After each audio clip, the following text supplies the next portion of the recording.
Shalom, saudara yang dikasihi Tuhan, kita sungguh bersyukur kepada Tuhan. Kalau hari ini kita masih diberi kesempatan untuk kembali bersama-sama dengan saya, Pendeta Hendy, untuk mengikuti program Bagaimana. Saya mengajak saudara untuk kembali membuka dari kitab Yosua pasal 22, akan saya bacakan ayat yang kelima yang menjadi fokus kita, saudara. Demikian bunyi firman Tuhan. Hanya lakukanlah dengan sangat setia perintah dan hukum yang diperintahkan kepadamu oleh Musa, hamba Tuhan itu, yakni mengasihi Tuhan Allahmu, hidup menurut jalan yang ditunjukkannya, tetap mengikuti perintahnya, berpaut padanya, dan berbakti kepadanya, dengan segenap hatimu dan dengan segenap jiwamu. Saudara kasih Tuhan, ayat ini atau pesan ini diberikan oleh Yosua kepada 3 suku, yaitu suku Ruben, Gad, dan Manasye, saudara. Mungkin kita bertanya, kenapa kok cuma 3 suku ini yang mendapatkan pesan tersebut? Karena saudara, 3 suku ini adalah suku yang begitu setia untuk membela bangsanya. Jadi ketika mereka menduduki tanah Kanaan, di mana Allah memerintahkan supaya mereka berperang, membinasakan penduduk asli negara Kanaan. Setelah itu, tanahnya mereka rebut dan menjadi milik mereka sebagai tanah perjanjian yang diberikan Allah kepada mereka. Nah, ketika suku-suku yang ada itu berperang melawan orang-orang Kanaan, maka 3 suku ini yaitu suku Gad, Ruben, dan juga Manasye yang senantiasa membantu mereka, menolong mereka. Bahkan mereka rela meninggalkan kampung halaman mereka, rumah mereka, keluarga mereka selama 7 tahun lamanya, saudara, untuk bersama-sama berperang melawan suku-suku, bersama dengan suku-suku lainnya melawan orang-orang Kanaan. Kita lihat, saudara.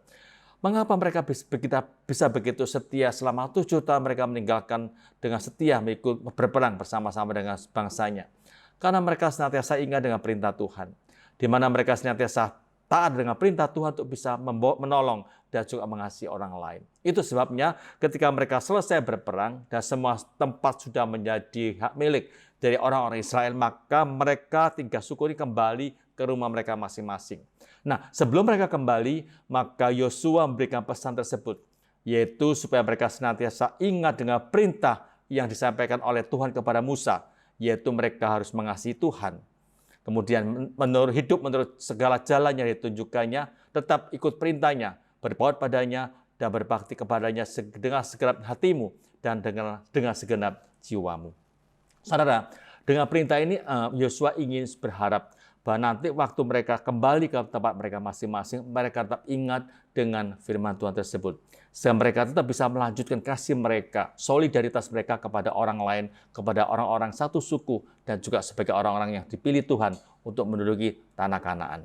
Saudara kasih Tuhan, kita seringkali sebagai manusia, meskipun kita mengaku diri kita orang Kristen, kita tidak bisa melakukan apa yang dilakukan oleh 3 suku ini. Karena seringkali di antara kita, baik kepada saudara, kepada pasangan, kepada anggota keluarga, kita bisa bertengkar, kita bisa berperang, dan lain sebagainya. Nggak ada kasih di antara mereka, Bapak Ibu. Kenapa bisa seperti itu? Karena kita sama sekali tidak pernah mengutamakan firman Tuhan dalam kehidupan kita.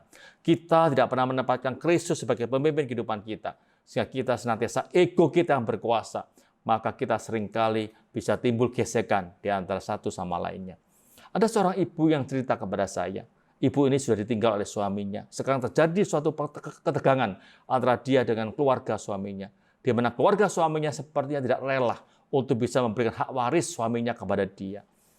Dan sepertinya pihak keluarga suaminya juga mencari cara bagaimana bisa menggagalkan sehingga mereka tidak memberikan hak waris tersebut. Kita lihat, saudara, padahal dia itu orang Kristen, anak Tuhan, seorang aktivis bisa berbuat seperti itu. Kita lihat, orang seperti ini mengaku dirinya orang Kristen, tapi nggak ada perbuatan mereka.